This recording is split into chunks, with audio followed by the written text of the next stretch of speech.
Hello student, today we will study about drift velocity of free electron and its relation with electric current, and also we will see the relation with current density. So first of all we will see the diagram. यहाँ पर इस diagram पे हम लोग देख सकते हैं कि यहाँ पर पोटेंशियल लगा है।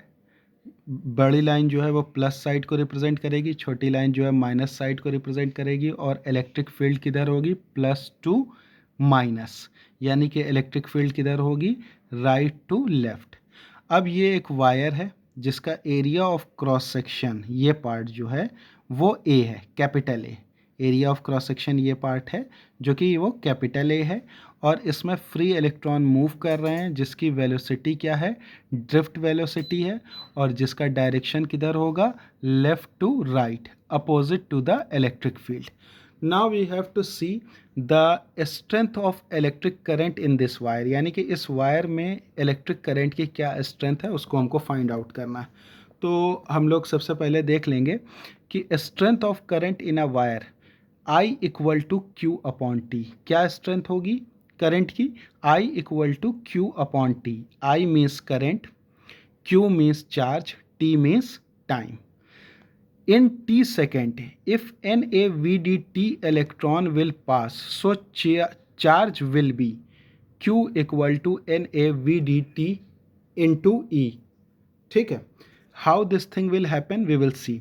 देखते हैं कि चार्ज का फॉर्मूला क्या होता है। चार्ज का फॉर्मूला होता है Q equal to N e. Q का मतलब होता है चार्ज, N का मतलब होता है नंबर ऑफ चार्ज, और E का मतलब होता है चार्ज ऑन इलेक्ट्रॉन। तो सबसे पहले हमको ये देखना है कि यहाँ पर चार्ज कौन सा है। चार्ज है फ्री इलेक्ट्रॉन, तो इस Q की जगह पर हम E रखेंगे, स्मॉल e। ठीक है, चार्ज ऑफ इलेक्ट्रॉन। ठीक है, और वहाँ किससे वो मल्टीप्लाई होगा, एन से मल्टीप्लाई होगा। एन का मतलब हो गया कि नंबर ऑफ इलेक्ट्रॉन, यानी कि इस वायर में कोई एक इलेक्ट्रॉन तो फ्लो नहीं कर रहा है, इसमें तो बहुत ढेर सारे इलेक्ट्रॉन फ्लो कर रहे हैं ना। तो उन ढेर सारे इलेक्ट्रॉन को हम किससे रिप्रेजेंट करेंगे, एन, नंबर। सपोज कि अगर 100 इलेक्ट्रॉन पास कर रहे हैं तो एन की जगह 100 रख सकते हैं हम लोग। सपोज वो 1000 इलेक्ट्रॉन पास कर रहे हैं तो एन की जगह पर हम लोग 1000 रख सकते हैं। ठीक है, तो ये Q का फॉर्मूला हो गया, Q equal to N e. Q का मतलब चार्ज, यहाँ पे कौन सा चार्ज है, इलेक्ट्रॉन चार्ज है, इसलिए यहाँ पर E रखा, और N का मतलब कितने इलेक्ट्रॉन पास कर रहे हैं, मीन्स कितने चार्ज पास कर रहे हैं, वो N रिप्रेजेंट करेगा। ठीक है, अब इसी N को हमने यहाँ पर जब इसकी वैल्यू रखी तो वो वैल्यू आई NaVdt। अब ये कैसे आई उसको हम लोग को देखना है कि इन t सेकेंड कितने इलेक्ट्रॉन पास कर रहे हैं, NaVdt इलेक्ट्रॉन विल पास, यानी कि ये जो है, ये पार्ट जो है वो एरिया ऑफ क्रॉस सेक्शन है। ठीक है, हमने कहा कि एक टी टाइम पर कितने फ्री इलेक्ट्रॉन पास कर रहे हैं, तो सपोज हमने कहा कि n नंबर ऑफ इलेक्ट्रॉन जो हैं वो पास कर रहे हैं, तो n multiplied by area of cross section. N number of electron जो हैं इस एरिया ऑफ क्रॉस सेक्शन से पास कर रहे हैं, कैपिटल ए से। कितने टाइम पर पास कर रहे हैं, टी टाइम पे पास कर रहे हैं, और किस वेलोसिटी से पास कर रहे हैं, वी डी से पास कर रहे हैं।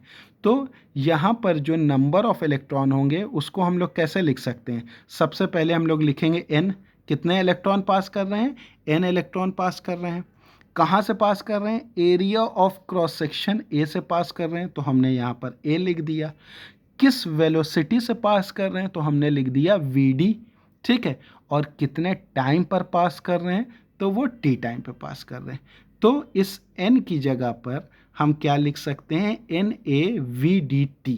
इसका मतलब क्या हुआ, फिर से हम बता दे रहे हैं कि कितने इलेक्ट्रॉन पास कर रहे हैं, एन इलेक्ट्रॉन पास कर रहे हैं। ठीक है, कितने बड़े एरिया से पास कर रहे हैं, तो ए क्रॉस सेक्शन वाले एरिया से पास कर रहे हैं। ठीक है, अब यहाँ पर क्या आ गया कि किस वेलोसिटी से पास कर रहे हैं, तो वी डी वेलोसिटी से पास कर रहे हैं, और कितने टाइम में पास कर रहे हैं, तो टी टाइम में पास कर रहे हैं। ठीक है, तो एन की जगह हमने क्या रखा, NaVdt वी। ठीक है, और मल्टीप्लाइड बाई ई, यहाँ पर एन ई है ना, तो इसको हमने मल्टीप्लिकेशन का साइन दिया और उसके बाद से ई लिख दिया। ठीक है, अब यहाँ पर हमारा फॉर्मूला क्या आ गया, I equal to Q upon T, तो ये पूरी हमारी क्यू की वैल्यू है, इस क्यू की वैल्यू को हमने उठा के यहाँ रख दिया।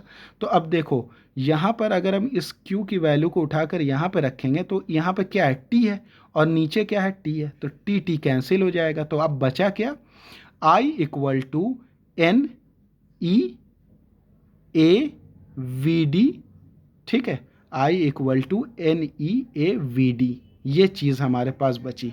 अब देखें आई है क्या, आई का मतलब हो गया स्ट्रेंथ ऑफ करंट, एन का मतलब हो गया नंबर ऑफ इलेक्ट्रॉन, ई का मतलब हो गया चार्ज ऑन इलेक्ट्रॉन, और ए का मतलब क्या हो गया, एरिया ऑफ क्रॉस सेक्शन, और वी डी का क्या मतलब हो गया, ड्रिफ्ट वेलोसिटी हो गया। ठीक है, अब आगे आगे हम लोग देखेंगे कि v d equal to mu e E. V d का मतलब ये एक अलग फॉर्मूला है कि जहाँ पर वी डी का मतलब होता है ड्रिफ्ट वेलोसिटी, ई का मतलब होता है इलेक्ट्रिक फील्ड, और म्यू ई जो है वो मोबिलिटी ऑफ इलेक्ट्रॉन है जो कि कांस्टेंट है। ठीक है, तो यहाँ पर हम वी डी की जगह क्या रख सकते हैं, म्यू ई और कैपिटल ई। ठीक है, अब हमको एक नेक्स्ट फॉर्मूला निकालना है, वो किस चीज़ का है, वो करंट डेंसिटी का है। तो करंट डेंसिटी का क्या होता है formula, J equal to I upon A. Current density को किससे रिप्रेजेंट करते हैं, J से रिप्रेजेंट करते हैं। इसका फॉर्मूला होता है आई अपॉन ए। आई का मीन्स करंट और ए का मतलब एरिया, तो मतलब area current per unit area is called current density, यानी कि एक पर्टिकुलर एरिया में जो भी करंट स्ट्रेंथ होगी वो क्या कहलाएगी, करंट डेंसिटी कहलाएगी।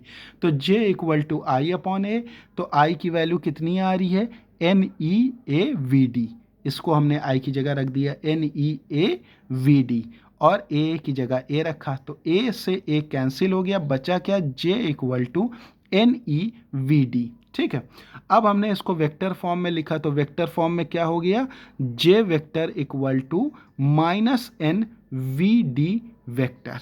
ठीक है, J भी वेक्टर हो गया, वेलोसिटी भी वेक्टर हो गई, और ये माइनस साइन क्या रिप्रेजेंट कर रहा है, वो ये रिप्रेजेंट कर रहा है कि जो करंट डेंसिटी का डायरेक्शन है वो इलेक्ट्रॉन के मूवमेंट के अपोजिट है। ठीक है, तो ये हम लोगों ने पहले भी पढ़ चुके हैं कि इलेक्ट्रॉन का डायरेक्शन हमेशा करंट फ्लो के डायरेक्शन के अपोजिट होता है। तो चूंकि हम यहाँ पे वेक्टर फॉर्म लिख रहे हैं इसलिए हमको यहाँ पे माइनस साइन रिप्रेजेंट करना पड़ेगा। माइनस यहाँ क्वांटिटी नहीं बता रहा है कि यहाँ पे ये वैल्यू माइनस नहीं हुई है, माइनस साइन ये बस इतना बता रहा है कि जो इलेक्ट्रॉन का डायरेक्शन है वो करंट डेंसिटी के डायरेक्शन के अपोजिट है।